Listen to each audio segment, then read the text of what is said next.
History made. Dave Roberts reaches 1,000 wins faster than everyone before him, proving he's one of, if not the best, manager in Dodgers history.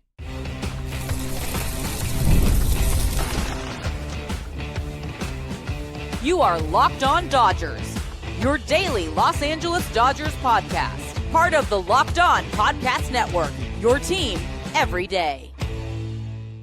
I'm Harry Ruiz, that's Travis Rodgers, and it's time for Locked On Dodgers.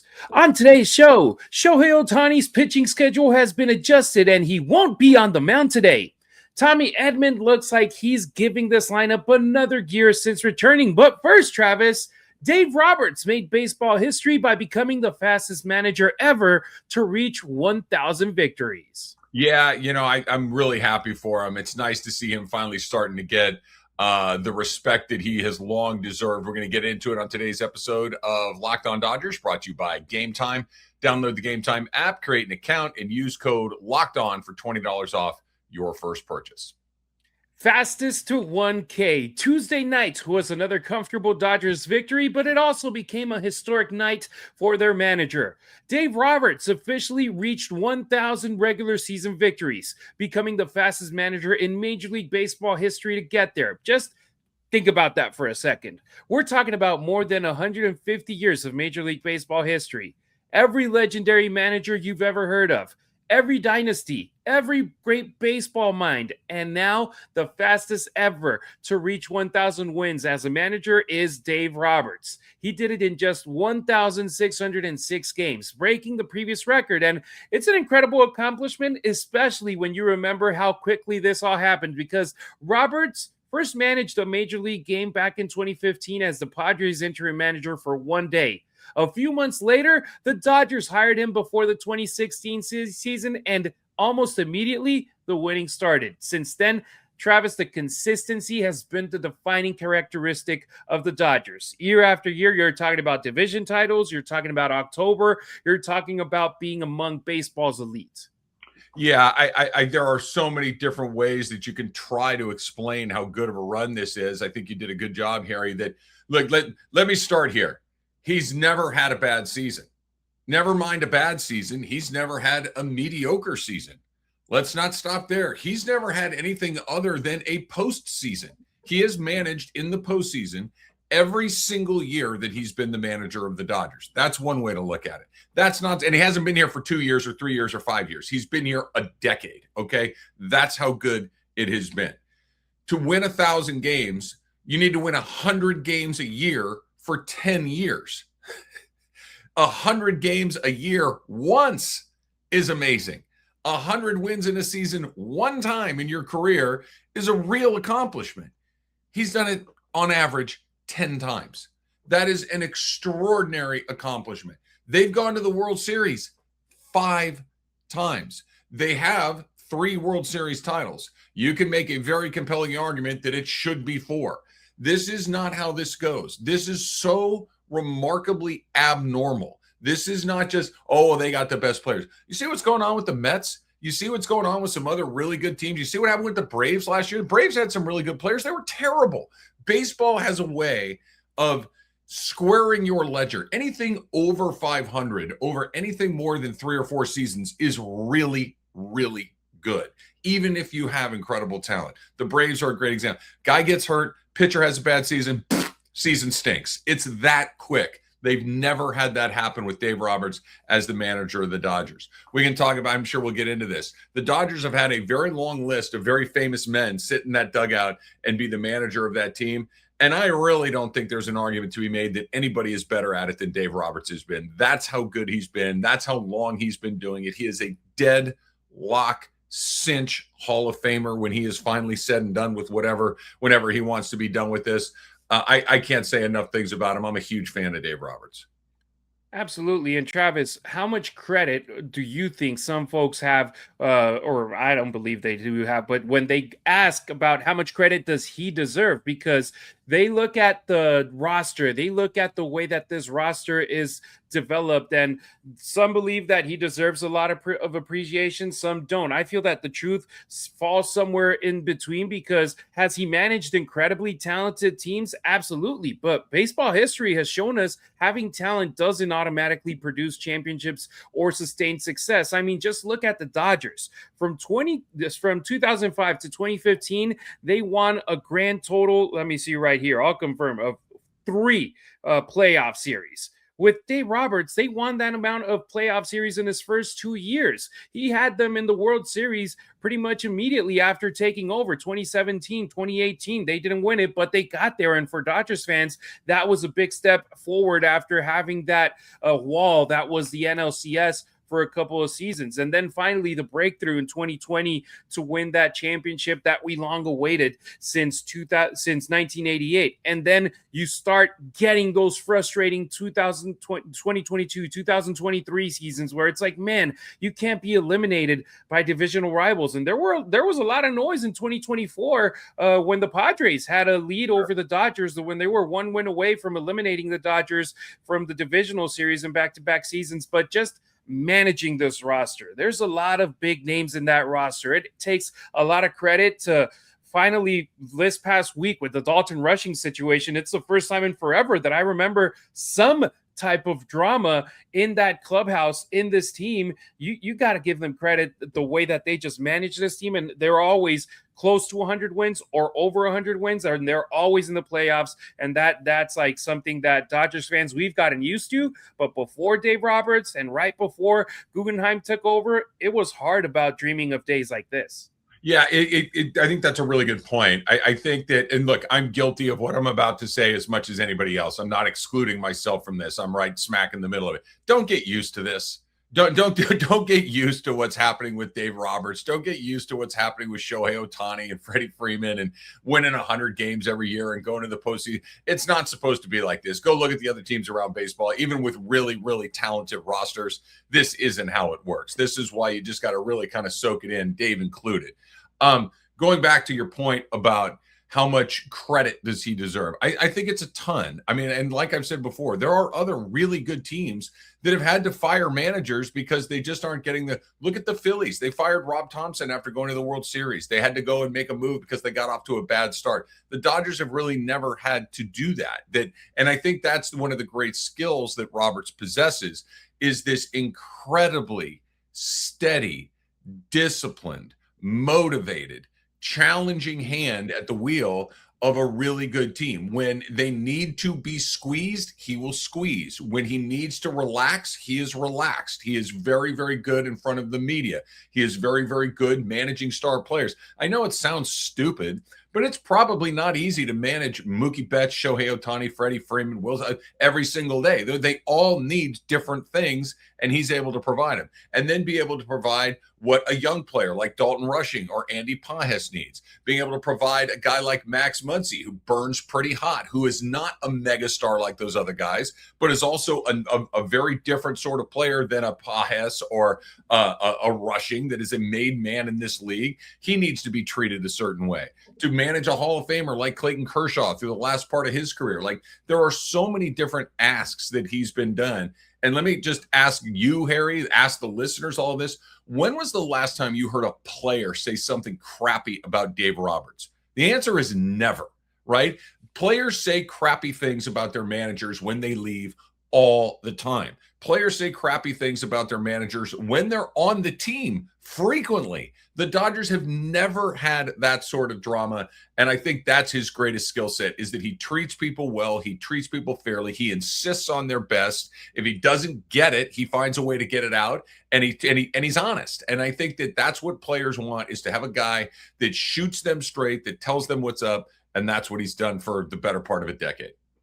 You've literally had players leave the team as free agents to other teams to then just return back to the Dodgers because they enjoy being in that environment. And look, every season there's pressure, unlike almost anywhere else in baseball, when you're in Los Angeles. And the way that injuries pile up, the way that there's question marks about who do you use, where do you use them, bullpen decisions, constant media attention. And yet, what does Dave Roberts do? What has he been doing now for decades? Having the Dodgers just continue doing. And you also have to look, Travis, baseball's not the same way that it used to be before Dave Roberts took the managing position with the Dodgers. You don't see them simply filling out the lineup cards anymore. The managers do. They're balancing workloads. They're communicating with front offices more than ever before. They're managing clubhouse personalities. They work through endless pitching plans. They handle stars with unique schedules, and trying to do that over a span of 162 games between late March and October, and then add the postseason, and then add everything that goes on behind the scenes from November all the way through February, March, when spring training starts. Dave Roberts has done it about as well as anyone over the last decade, and heck, I'll go on and say anyone in history. And I know that he's the 69th manager to reach 1,000 wins, but to do it in this day and age of baseball, in the way that he has done it, with the class that he has done it as well, it's impressive. And he's going to go down. Right now, he's in the Mount Rushmore of Dodgers managers in history. He still has a lot of time to end up being number one. Yeah, I'll go a step further, Harry. I don't know if it's a Mount Rushmore. I think it's a Lincoln Memorial. I think he's there by himself. I mean, there are Walter Alston, Tommy Lasorda. Those guys had a different assignment than Dave Roberts has. I think you laid it out really well. That the assignment that Tommy Lasorda, let's use him as probably the second most famous manager of recent vintage, right? And it's been a minute since Tommy managed, but just this was a guy that made every decision, right? That this is the order that guys are going to hit. I'm going to pull the pitcher at this point. I'm going to use my gut. I'm going to use my brain. I'm going to motivate. I'm going to do all of these different things. I'm going to yell. I'm going to scream. I'm going to be a character, and I'm going to go do what I need to get done. And he was completely a one-man band. That's not what Dave Roberts needs to be basically an MIT math grad to be able to understand what he's been given from the front office. He needs to be an executive and be able to take those plans and implement them to his employees, the players. He needs to be able to manage up to Brandon Gromes and Andrew Friedman and Mark Walter. He needs to be able to manage down to his players. He needs to manage his coaching staff. He needs to be an amateur psychologist to deal with hotheads like Dalton Rushing. He needs to be a motivator to get guys inspired. Look at what Mookie Betts has done recently, getting hot again and being, we've heard Dave talk about this for weeks and weeks. Man, you're Mookie Betts. You're the guy going to the Hall of Fame, lighting a fire under his player. He wears so many. He's got to be a PR man. He's got to be a storyteller. He's got to be an instructor. There are so many different things that he has to do. And yeah, maybe the front office says, here's your premium lineup for today. This is when this pitcher should come out. This pitcher should never face this hitter, vice versa. Like, yes, he has some advantages that maybe a Tommy Lasorda or a Walter Alston didn't have, but he's also asked to do so many different things that those guys would never even have to consider. And I just can't be a bigger fan. Yeah, Doc's resume keeps on growing, and we can't wait to see what year number 11 ends up with. And I was listening to Steven Nelson from the Sportsnet LA broadcast, and it was awesome to hear how with Alston and with Lasorda, when they won the season where they got to 1,000 wins, it ended up with the Dodgers World Series championship. So hopefully that means Dave Roberts and the Dodgers, in the season that Doc gets to 1,000 wins, we get a three-peat. So let me ask you, do you think – sorry, go ahead, Travis. I was just going to say, look, I get it. It's July 1st, and there's a million miles to go before the end of the season, but there's not a team that's within 100 miles of them right now. They are so much better than everybody. Now, I get it. That doesn't mean jack squat on July 1st, but they're certainly good enough to win the World Series again. That's for sure. He laugh a little bit, Travis. The Marlins are red hot right now, but there's a difference between being red hot in June to them being able to sustain it all the way through the end of the season. So do you think Dave Roberts gets enough credit for everything the Dodgers have accomplished during his tenure? Drop your take in the comments or let us know on any of our social networks, or also hit up the Locked On Dodgers listener line. We would love to hear where you stand with either a voicemail or a text. Coming up on Locked On Dodgers, the Dodgers didn't just celebrate history. Tommy Edman may be changing this offense since returning from the injured list. Nothing like watching a Dodger game live in person inside the ballpark. The excitement, the fans, maybe a Dodger dog, cold beer. The only problem, of course, is getting tickets can be a real pain in the you-know-what. Long queues, surprise fees, and my personal nemesis, prices jumping at checkout right when you think you've got a pretty good deal. That's why there's Gametime. The Gametime app gives fans the advantage with constant innovation. It's how you unlock amazing tickets and experiences in just a few taps. It's very easy to use. The Gametime guarantee means you get 100% authentic tickets delivered on time at the best price. And here's the best part. You've heard me talk about this for years now.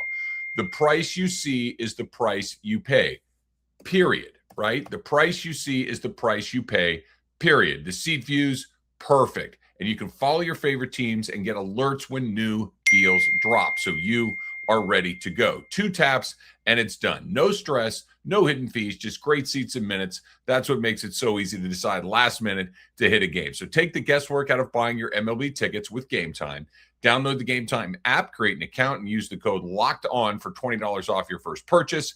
Terms apply. Again, create an account, redeem code LOCKEDON for $20 off. Download that Gametime app today. Are you new here? Welcome. Everydayers, you already know you're the heartbeat of our show. It's easy and free to help us out. Subscribe and like our content on YouTube. Drop a 5-star review on Apple or Spotify and hit up the Locked On Dodgers listener line. 2793-LOCKED. That's 279-356-2533. Tommy Edman is giving this offense another gear. The Dodgers are simply playing really good baseball right now. Tuesday's 9-3 win over the Athletics wasn't dramatic. It wasn't stressful. It was another game where the Dodgers slowly took control, continued adding on, and never really looked threatened. And Tommy Edman was right in the middle of everything.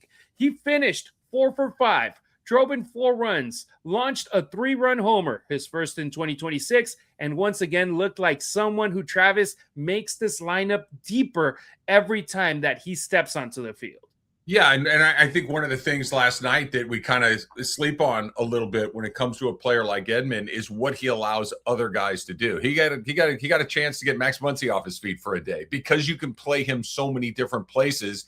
You don't worry about if we take Muncy's bat out, it's like no, just give Muncy a day off, put Tommy Edman over there, and kind of we're good, and just keep moving. He's a really good example, Harry. I think of something that I struggle to remind myself of every once in a while. And I think he's a great example of this, which is when a really good player, and I think Tommy Edman has demonstrated that he's a really good player, isn't playing well, he's probably not healthy. It is a really good example of that because we saw Edman, go back to the 2024 season when the Dodgers acquired him and he comes over and he's just kind of hanging out on the dugout. You remember seeing him in St. Louis. Yeah, he's an okay player, but you didn't really think about him too much. The Dodgers knew. The Dodgers had been coveting him for years. They finally get him. They get him healthy. We know what happened from there. He's an NLCS MVP, wins the World Series, and he's a big reason why. The following season, he struggled, Harry. He wasn't the same guy, and it's because he was hurt. And then coming into this season, he misses the first half of the year because of that ankle. It finally heals. He finally looks like himself. He's finally able to do the things that make him a special player. And guess what? He looks like a special player again. When really good players are struggling, you always have to give them the benefit of the doubt, and maybe their health isn't where it's supposed to be. And I think Edman is a great example of that because he's clearly healthy right now and he's performing at an all-star level. Yes, sir. And it's still a relatively small sample size since returning. He was back on June 17th. He's played in 11 games, but it's hard not to notice what he's doing. I was looking at this number right now on Baseball Reference. He has more multi-hit games than he has over games since coming back. He's driving the baseball. He's using the whole field. He's coming through with runners on base, and he's playing wherever the Dodgers need him to, night in and night out. That's exactly why this organization valued him so highly and still values him so highly right now. He's one of those players who impacts games in several different ways, and that's how he's become clutch for this team. And Tuesday, he did everything. Whatever you asked him to do, he was able to do it. And when he's producing offensively like this, the Dodgers become even more difficult to navigate. Because can you imagine being an opposing pitcher and you have to game plan for Shohei Ohtani, for Mookie Betts, for Freddie Freeman, for Andy Pages, for Teoscar Hernandez, and oh, here you go, Tommy Edman. Crap, when does this lineup end? Well, that's the thing. Like as a pitcher, you're kind of looking for spots where you can at least catch your breath. At least I would say, okay, right here, I don't have to be perfect. I don't have to throw 10 out of 10 pitches to get a guy out. I can throw a 7 out of 10 pitch. I can throw a ball that maybe catches a little bit more of the plate than I'd like and still survive another, the at bat. With Ohtani, if you make a mistake, we know what happens. With Freddie Freeman, if you make a mistake, we know what happens. With Muncy, we know what happens. And then there are some guys that's like, okay, here we go. Edman feels like one of those guys. He's not. He feels like one of those guys that you can say, all right, we're going to be all right here, because maybe he's batting 7th in the order. Maybe he's batting 9th. Maybe he's, in the 2-hole and just trying to protect Shohei a little, or whatever it is. There's nowhere you can put him where he isn't dangerous and where he isn't effective. You need him to slug a little bit, he can slug a little bit. You need him to give you a tough at bat, grind it out, move a guy over, handle the bat. He can do all of those sort of things as well. And he's really fun to watch. He's one of those guys that is a baseball player, right? Like there are guys that are good hitters. There are guys that are good in the outfield or the infield or this, so they can run the. That dude's a baseball player. There's nothing on the field that he can't do. Maybe pitch like Shohei, but aside from that, there's really and it's not just that he can survive out there. He's very good at it. He's a very good infielder. He's a very good outfielder. He can bat left-handed. He can bat right-handed. He is a baseball player through and through. Yeah, and he had just gotten the day off on Monday, and seeing him back on the field, I'm like, man, we need him out there on the field every single day. Second base, obviously, the spot where he's going to get most of his starts, but it was great seeing him at third, giving Max Muncy a day off of his feet, or if you even need him at left field, a better matchup for the Dodgers, you can put him out there as well. We know center field right now is not an option with Andy Pages playing great defensively and starting to get his bat back. So Tommy Edman, Tommy Tanks, it's great to have him back. The other big storyline from the game on Tuesday, Justin Wrobleski, 7 innings, another quality outing, another win. That makes him 10 this season. Double-digit victories, just the third pitcher to do so in the 2026 season. And sure, he did end up allowing 3 runs, but let's keep some perspective, Travis. Giving this team 7 innings is very valuable because it saves the bullpen and it gives your offense a chance to build a lead that matters at the end of the day. And that's exactly what ended up happening for the Dodgers. I'll put it to you this way, Harry. If Justin Wrobleski were on a bad team, he'd be on the All-Star team. He's had that good of a season. If Justin Wrobleski was on a team with it didn't have 9 other guys that were worthy of going to an All-Star game, he would be at the front of the list. He's having that good of a season that I think he has comfortably performed to a level that we're no longer talking about, hey, what happens when this guy comes back or that guy comes back? Who's on the way out? It's not him. Like you're not messing it. He's been way too good for the Dodgers. You're not messing with a good thing like that. It's Emmett Sheehan. It's Eric Lauer. It's one of those guys that's going to be the recipient of the bad news that either you're no longer on the team or you're going to the minor leagues, you're going to the bullpen or whatever it is, because Justin Wrobleski entered the season very, very firmly on the bubble when it came to being in the rotation. He's not on the bubble anymore. He is safely inside that rotation, the same way that Yamamoto is, the same way that Ohtani is, the same way that those other guys will be when they come back, that he has earned his spot in this rotation. If someone told you before the season, Travis, the Dodgers are going to have 2 weeks before the All-Star break a pitcher that is 10-2 with a 2.8 ERA that has how many strikeouts is it so far this season for Justin Wrobleski? 11, his career high, 64 now this season. You would be like, hell yeah. And when they tell you, oh, it's going to be Justin Wrobleski, you would be like, what? We would absolutely take that. Absolutely. A young player, an 11th rounder from 5 years ago for the Dodgers that they've developed in a fantastic way and that they just had stashed in their minor league system, just waiting for an opportunity. He came through for the year late last season. He was the guy that was the bridge between Shohei Ohtani and all the rest of the starters in Game 7 of the World Series. He got into that little argument with one of the Blue Jays players. I absolutely love it that he's doing it right now. And those are, in my opinion, explaining the two big storylines of yesterday's game, of Tuesday's game. But we also got to give a shout out to Miguel Rojas. He had his solo home run. He also added another RBI between Rojas and Edman. They had a total of 6 runs batted in. So the Dodgers, another win, major league leading 54 victories. They're just doing it in a fantastic fashion, and they're starting to hit their stride. They're starting to get those numbers up, and they're starting to show, 56 wins that they've reached now this year. It's incredible. So let me ask everybody checking out the show, do you think Tommy Edman is the biggest difference maker in this lineup outside of the Dodgers superstar trio? Drop your answer in the comments or hit us up on social at Harry Ruiz on X, at Harry_Ruiz on Instagram, or on TikTok at Harry Ruiz_. Next on Locked On Dodgers, the Dodgers made an unexpected scheduling change involving Shohei Ohtani. His next pitching start has officially been pushed back.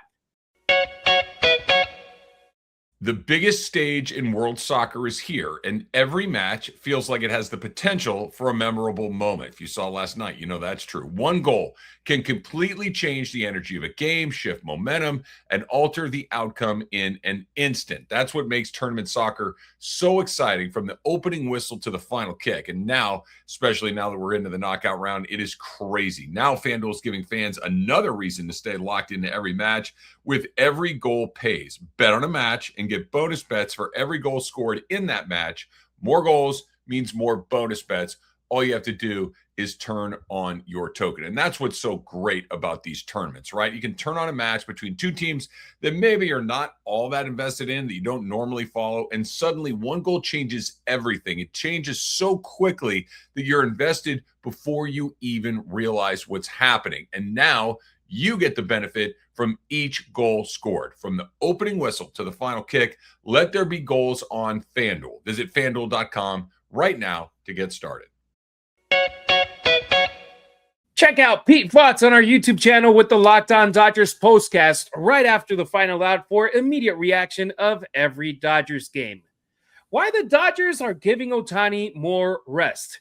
Heading into Wednesday's game usually means that Shohei Ohtani will be on the mound. Not this time, though. Instead, the Dodgers are pushing his next start back to Friday against the Padres at Dodger Stadium. At first glance, some fans immediately wonder whether something was wrong, but everything the Dodgers have said points to this being about managing workload rather than reacting to an injury. And let's remember, Ohtani has already carried a tremendous amount of responsibility this season, producing offensively every single day, back to pitching since day one, stretched out to however many innings he can be out there. He's doing something nobody else in baseball is doing, or Travis, let's go, has ever done in the level that he has been doing. So anytime the Dodgers can create additional recovery without costing themselves much, they're going to consider it. And in this case, the timing worked out perfect for the boys in blue, because rather than pitching Wednesday like he usually does, he's going to go on 8 days between starts, the longest break that he has done this season.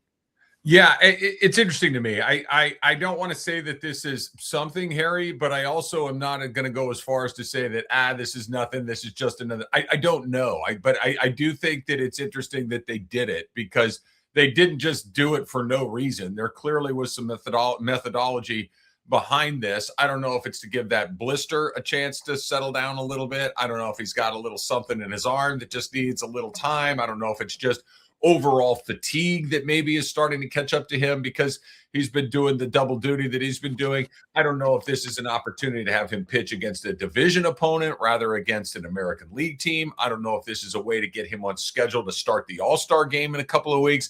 I don't know what this is. I just know that I don't believe the Dodgers when they tell me what they tell me.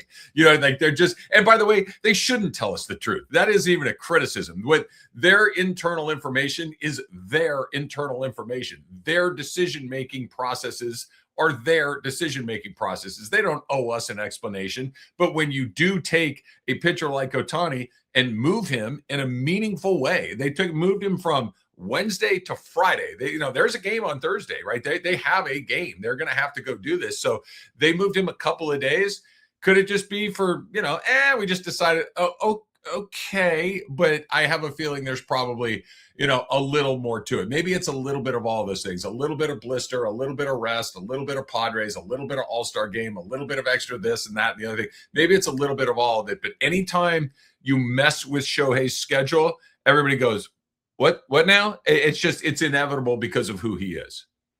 And it's a stretch of 13 games in 13 days. So unlike the last couple of weeks where the Dodgers had the day off on Thursday, they don't have that same luxury this week. And also with him pitching on Friday, that still gives him 2 starts before the All-Star break. And most importantly, Travis, I also think that this pretty much puts the thing to the side of him potentially pitching in the All-Star game, because he would pitch on July 10th versus the Diamondbacks at Dodger Stadium, and then the All-Star game is on the 14th. So if you haven't pitched him on a small rest with the Dodgers, you're not going to do it on the All-Star break either, even though it's 1 inning, in my opinion. Well, with one exception, I think that he's got a throw day between starts, right? And he could use the All-Star game as his throw day. So there's a throw day where he's ramped up. Now, maybe it's not quite the intensity of a regular game. Maybe it's not quite the intensity of an All-Star game. But between, let's just say he starts on Wednesday, every Wednesday, right? On somewhere in that Saturday range, you're going to have another one where you're letting some pitches go. That's just the routine of you're going to have a throw day between your starts. So if the All-Star game lands on the throw day, I do think there's a scenario where maybe you could squeeze him in for an inning. I generally agree with you. They're not going to push it too much for him. But, look, there's one thing that I think we all know about Shohei, that we all know about his demeanor.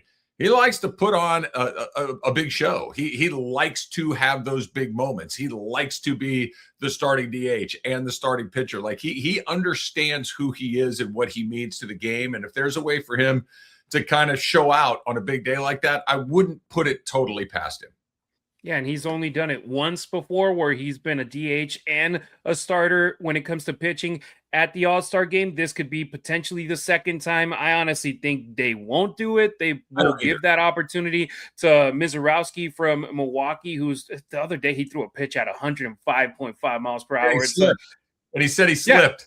It's ridiculous. So I feel that it's going to go with the Miz, and Shohei will get his 2 at-bats, and that he's going to call it a night. And also it lines up, if he keeps on pitching on Fridays, he would open the second half of the season for the Dodgers at the Bronx against the Yankees. And I feel that that would be a premier matchup right there, with the entire country and the whole world paying attention to it.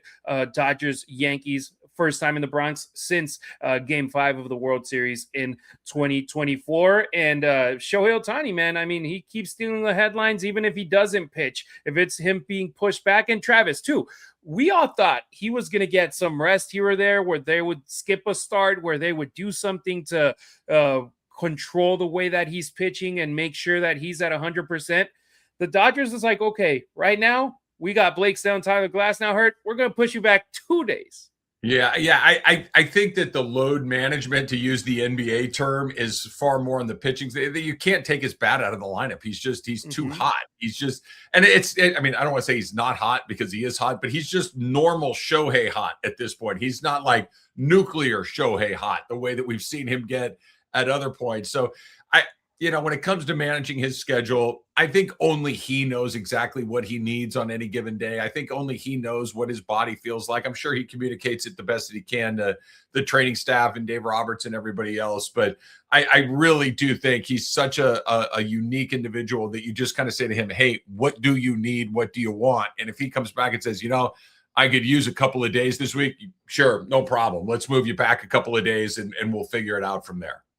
Yeah, Wednesday's game, today's game is going to end up being a bullpen game, and the Dodgers are continuing preparing their pitching staff by making a couple of roster when it comes to that. They brought back Wyatt Miles from AAA. They DFA'd Jonathan Hernandez, and they also created room now for Evan Phillips, who appears to be closer to returning. So that they got to move their chess pieces, have them in the right place to have this type of game. And man, the bullpen, they've been lights out. They've been great. Give them an opportunity to close out this series with a sweep in Sacramento.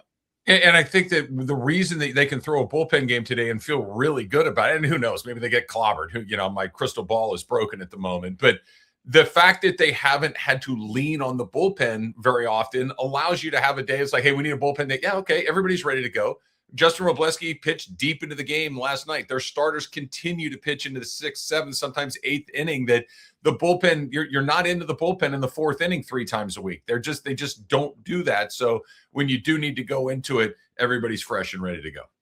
No doubt about it. So it's time to close out that series in Sacramento with the sweep. It would be their 3rd sweep in their last 5 series. All of them, coincidentally, interleague series against teams from the American League. So let me ask you. You know, I was looking at this last night. Do you know how many teams in the American League, 15 teams in the American League, do you know how many teams are over 500 in the American League? Nobody's over 50 wins. So I would... 6 teams in the entire league are over 500. Only 6. That's wild to me. Rays, Yankees, White Sox, Rangers, Mariners. Did I miss one right there? Maybe there's one in the Central. 3, 4, 5, 6. Okay. Yeah. Guardians. There you go. There you go. It's nuts. Two per division have a winning record in the American League. But hey, the Dodgers, that's the key. You got to take advantage of favorable matchups and not just win the series. If you can sweep them, that gives you a bigger cushion for when you're out there in September. So let me ask you, do you like the Dodgers giving Shohei Ohtani extra rest whenever the schedule allows, or would you rather see him stay on a regular routine? Let us know on the YouTube comment section or reach out on social media. All right, that's going to do it for today's episode. Thank you for making Locked On Dodgers your first listen of the day, and thank you for making Locked On the #1 sports podcast network. We'll be back on Thursday as LA goes for the sweep in Sacramento before heading home to close their first half of the season. If you're watching on YouTube, stick around and check out the 24/7 National Locked On Podcast Network YouTube channel. And if you're listening on audio, make Locked On MLB your second listen of the day. Travis and I appreciate you riding with us. Until next time, keep it real. Keep it Dodger Blue.